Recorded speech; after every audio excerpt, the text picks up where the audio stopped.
अस्सलामुअलैकुम नाजरीन। पिछली किस्त में आपने देखा कि लड़ाई शुरू हो गई थी।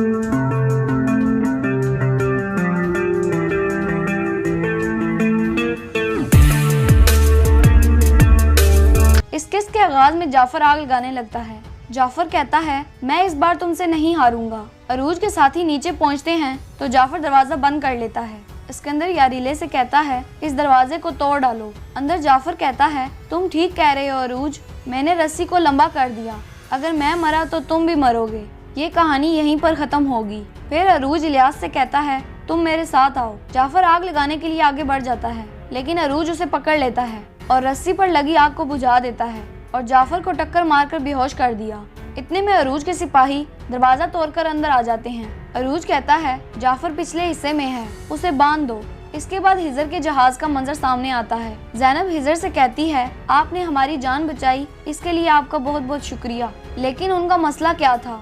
हिजर कहता है, आप जानती हैं कि मैंने आपसे किसी राज की बात की है, बस यही उनका मसला है। मैं अपने पास मौजूद किताब के राज को हल करना चाहता हूँ, लेकिन हम ये अच्छाई के लिए करना चाहते हैं और वो लोग जुल्म के लिए। मैं उन्हें ये किताब कभी नहीं लेने दूंगा, चाहे मेरी जान ही क्यों न चली जाए। ज़ैनब कहती है, आप अकेले इनके खिलाफ कैसे लड़ेंगे?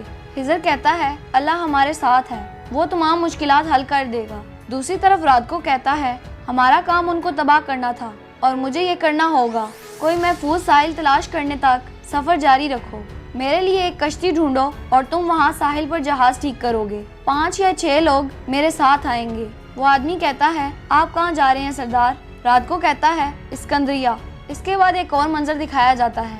यहाँ पर पैतरू पोसीडन से कहता है, कुछ खा लो, लगता है कि तुमने काफी अरसे से कुछ नहीं खाया। पोसीडन कहता है, मैं कोई ऐसी चीज नहीं खाता जिसका मैं खुद शिकार ना करूँ। पैतरू पोसीडन से कहता है, हमने ये ज़ियाफत तुम्हारे लिए तैयार की, क्या तुम्हें ये पसंद नहीं आई? ये लोग अच्छे कपड़ों में दिखावा कर रहे हैं, मैं इन्हें बिल्कुल पसंद नहीं करता। फिर पैतरू ताली बजाता है तो सब लोग वहाँ से चले जाते हैं। उन सब के जाने के बाद पोसीडन कहता है, खामोशी से मुझे बहुत अच्छा लग रहा है। पैतरू कहता है, लेकिन अब जो तुम आवाज़ सुनोगे वो तुम्हें बहुत पसंद आएगी। फिर वो ताली बजाता है, बहुत से आदमी अंदर दाखिल हो जाते हैं। इनकी आवाज़ सुनकर पोसीडन छुरी उठा लेता है। पैतरू उसे रोकते हुए कहता है, तुम्हें इसकी ज़रूरत नहीं है। फिर वो उनके पास जाकर कहता है, इन सबको देखो, ये मेरे एक इशारे पर वहशी कातिल बन चुके हैं। पोसीडन कहता है, ये कौन है? क्या ये पॉप के सिपाही हैं? पैतरू कहता है, नहीं, ये काले समंदरी लुटेरे और बेरहम कातिल हैं। पोसीडन कहता है, मैंने पहले इनके बारे में नहीं सुना, ये काला लुटेरा कौन है? पैतरू कहता है, काला समंदरी लुटेरा तुम हो। पोसीडन मर गया है और तुम स्याह कज़ाक के तौर पर दोबारा जिंदा हुए हो। अब से तुम्हारा नया नाम और नई फौज होगी। मैं तुमसे सिर्फ इतना चाहता हूँ कि तुम तुर्कों से अपना इंतकाम लो। दूसरी तरफ जाफर को होश आ जाता है। अरूज जाफर से पूछता है, तुम्हें मेरे जहाज को तबाह करने का हुक्म किसने दिया? जाफर कहता है, किसी ने नहीं, मैंने ये सब अपनी नफरत में किया। अरूज हंसते हुए कहता है, तुम इतने बहादुर नहीं हो, लेकिन हम इस बारे में पता लगा लेंगे। मैं तुमसे ओनीता के बारे में पूछना चाहता हूँ। जाफर कहता है, क्या तुम नहीं मालूम कर पाए कि वो कौन सी तंजीम है जिसके लिए तुम काम कर रहे हो? अरूज कहता है, मैं जानता हूँ कि वो कौन है, लेकिन मैं उनके बारे में वो मालूम करना चाहता हूँ जो मैं नहीं जानता। तुम स्लीवियो के इतने करीब हो जितना कि तुम क्लिद साहिब के बेटे के करीब हो। मुझे बताओ, ओनीता के पीछे हकीकत क्या है? जाफर कहता है, मैं इतना ही जानता हूँ जितना कि तुम पहले से जानते हो। फिर अरूज उसे मारते हुए कहता है, मैं तुम्हें झूठ बोलने की वजह से मार रहा हूँ। अब मुझे बताओ, तुम ओनीता के बारे में क्या जानते हो? जाफर कहता है, मैं उसके रहनुमाओं को नहीं जानता, मैं सिर्फ इतना जानता हूँ कि वो लोगों की सोच से ज्यादा खतरनाक और मजबूत हैं। दूसरी तरफ इजाबेल कहती है, मेरे प्यारे भाई, आपको कैद से बचाने की कोशिश करते हुए मैं खुद पकड़ी गई। इतने में एक आदमी खाना लाता है। इजाबेल कहती है, इसकी कोई जरूरत नहीं है, तुम इसे वापस ले जाओ। फिर उसे एक ख्याल आता है जिसमें स्लीवियो उसे कह रहा होता है, तुम आग से खेल रही हो लेकिन तुम नहीं जानती। फिर वो उसे थप्पड़ मार देता है। इजाबेल कहती है, आपको अफसोस होगा जब आपको वो थप्पड़ याद आएगा। इसके बाद सुबह का वक्त हो जाता है। इसाक हिजर से कहता है, हम पहले ज़ैनब के घर जा रहे हैं ना हिजर? ज़ैनब कहती है, यकीनन, ये मेरे लिए शर्फ की बात है। हिजर कहता है, हमें अरूज आगा से मिलने भी जाना होगा, लेकिन पहले हम यतीम खाने चलते हैं। इसाक कहता है, ठीक है, इंशाल्लाह हम जाएंगे, लेकिन पहले हमजा को उसके घर पर छोड़ लें। ताकि वो सही तरीके से आराम कर सके। हमजा कहता है मैंने रास्ते में आराम कर लिया था, अगर आप चाहें तो हम दौड़ लगा सकते हैं। इसहाक कहता है मैं बहुत थका हुआ हूँ, मैं आराम के बाद दौड़ लगाऊंगा।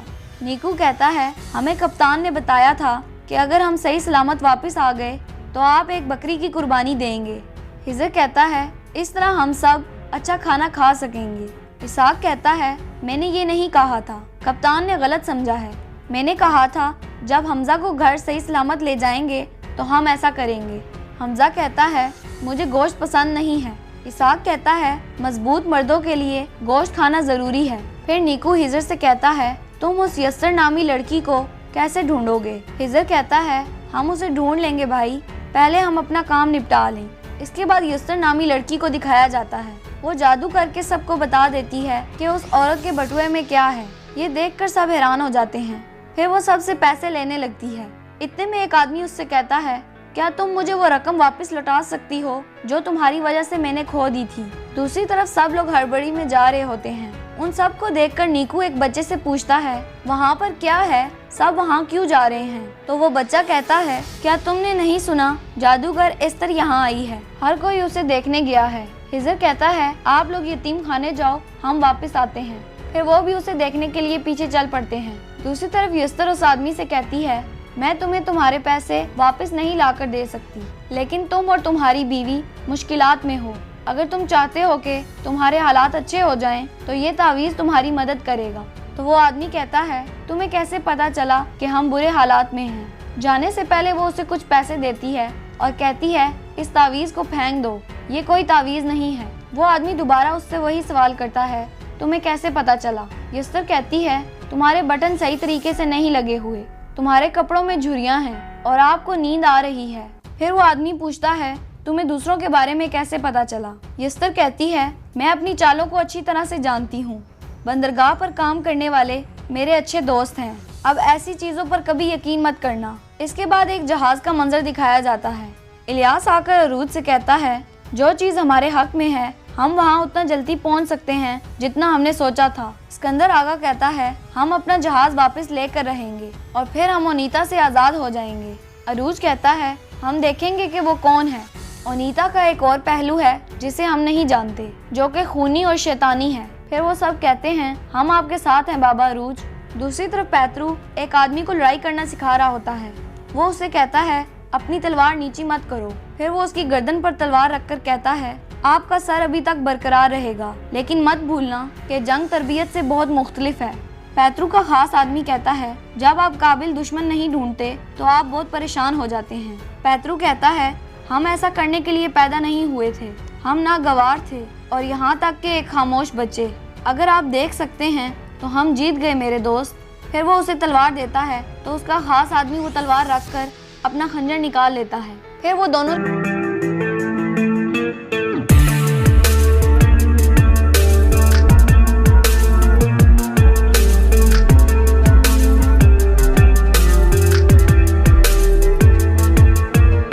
इतने में एक आदमी आकर कहता है ये खत आपके लिए सिकंदरिया से आया है, स्लीवियो ने भेजा है। पैतरू का खास आदमी कहता है क्या आपको लगता है कि रात को फरार हो गया। पैतरू कहता है मुझे ऐसा बिल्कुल नहीं लगता, क्योंकि रात को एक जंगजू है।